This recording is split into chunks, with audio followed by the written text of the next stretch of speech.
सज्जनों, अब विद्या रेखा के बारे में एक बार देखेंगे।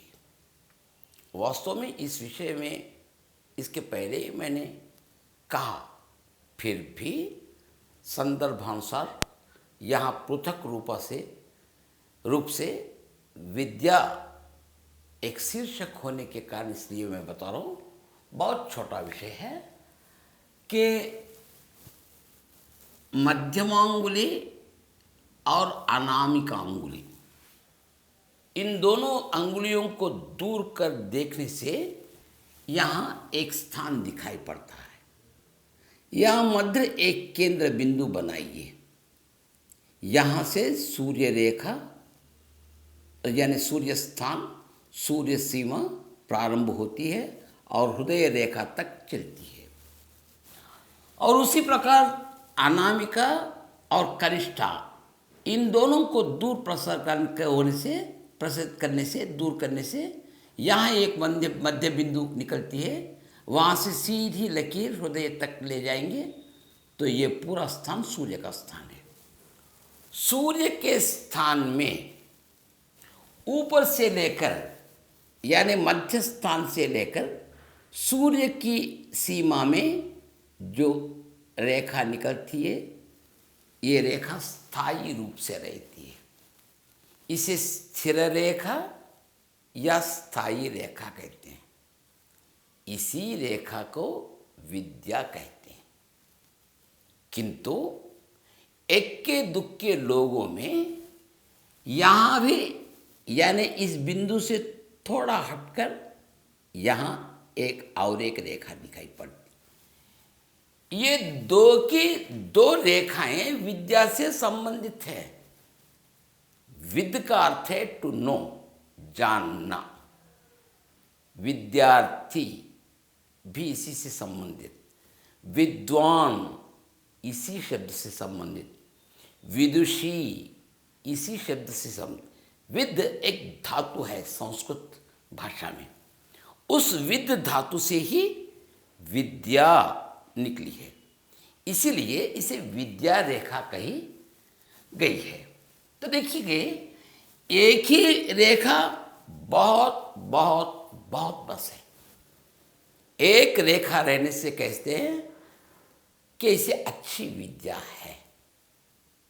ये दूसरी रेखा रहने से एक विद्या में नहीं, दो विद्या में पारंगत रहेंगे या दो विद्या में प्रवेशित होंगे या दो विद्याओं के बारे में जानते हैं। इस प्रकार के कई प्रकार से हम बता सकते हैं।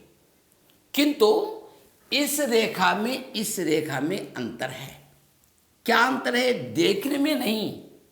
मध्य बिंदु बनाएंगे तो ये शनि के स्थान में दिखाई पड़ रही है और ये रेखा सूर्य स्थान में दिखाई पड़ रही है। वास्तव में ये रेखा ही विद्या रेखा है जो सूर्य स्थान में दिखाई पड़ती है। हाँ, ये भी विद्या रेखा है, किंतु शनि स्थान में गई हुई है। इस कारण यहाँ फल में थोड़ा सा अंतर। शनि है आखिर, किंतु सूर्य का पुत्र ही है ना, पिता तो सूर्य ही है ना। इस कारण विद्या को विद्या में पारंगत बनाती है ये रेखा, किंतु अपनी विद्या पर उसे थोड़ा गर्व होता है। ये गुण देता है शनि स्थान में जाने के कारण। दो नहीं, एक व्यक्ति तीन चार भाषाओं के पंडित होते हैं। विद्या को दो भागों में बांटेंगे हम।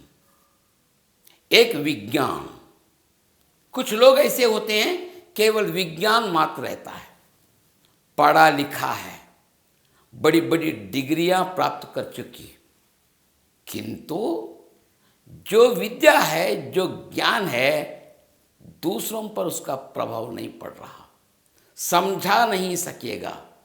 स्वयं तक वैज्ञानिक है, विज्ञान है, किंतु उसके प्रदर्शन में, उसे प्रकटित करने में, उसे समर्पित करने में कुछ अंतर रहता है।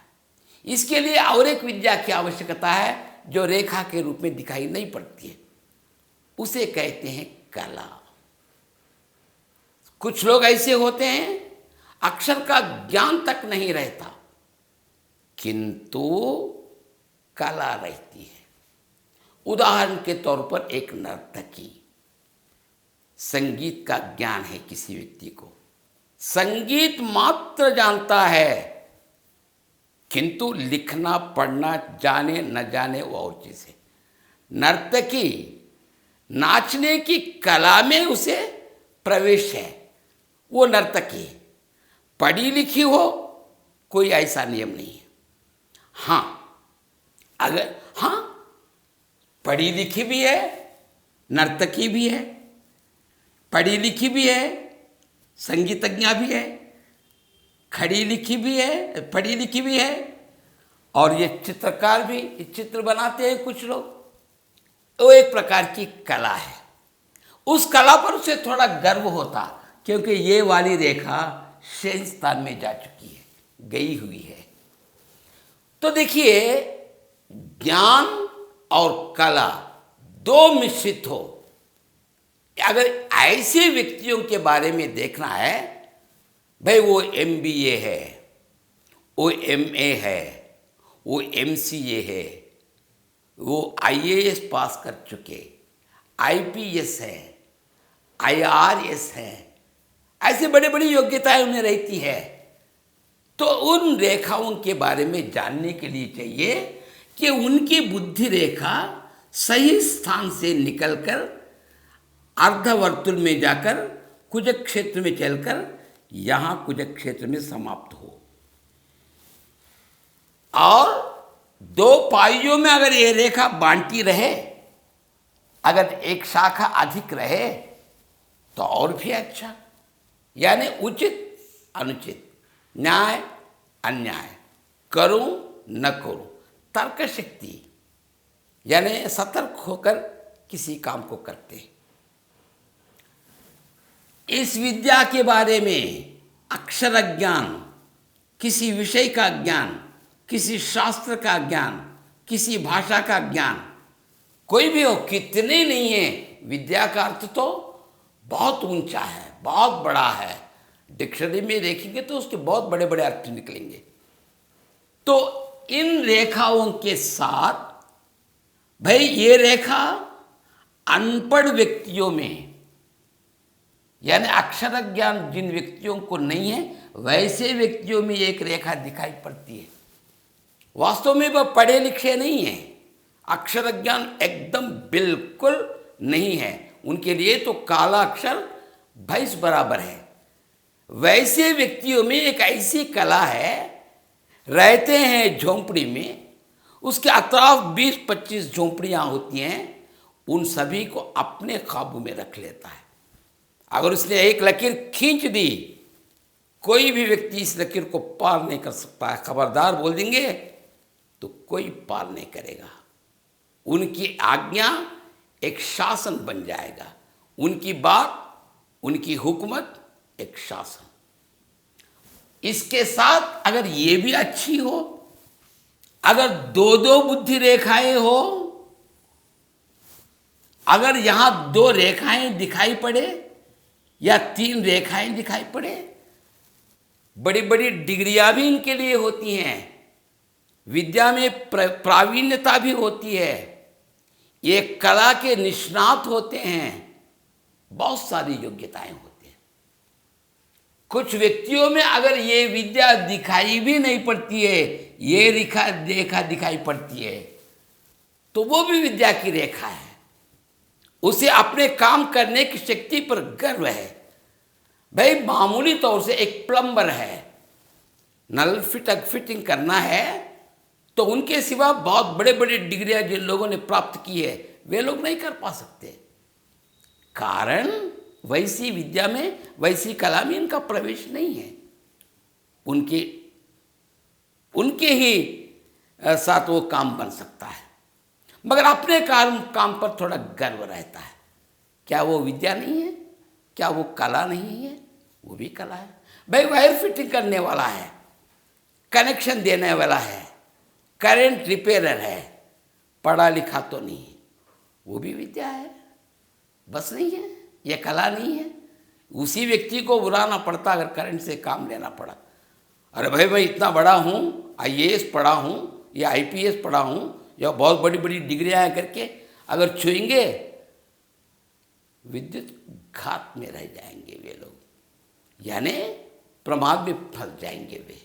जिस कला में प्रवेश है उसी में चलना चाहिए। सांप उन्हीं लोगों को पकड़ना चाहिए जो सांप की विद्या जानते हैं, सांप के मंत्र जानते हैं।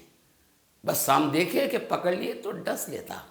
इस कारण जिसमें प्रवेश हो, कला हो, वो विद्या अच्छी विद्या कहलाई जाती।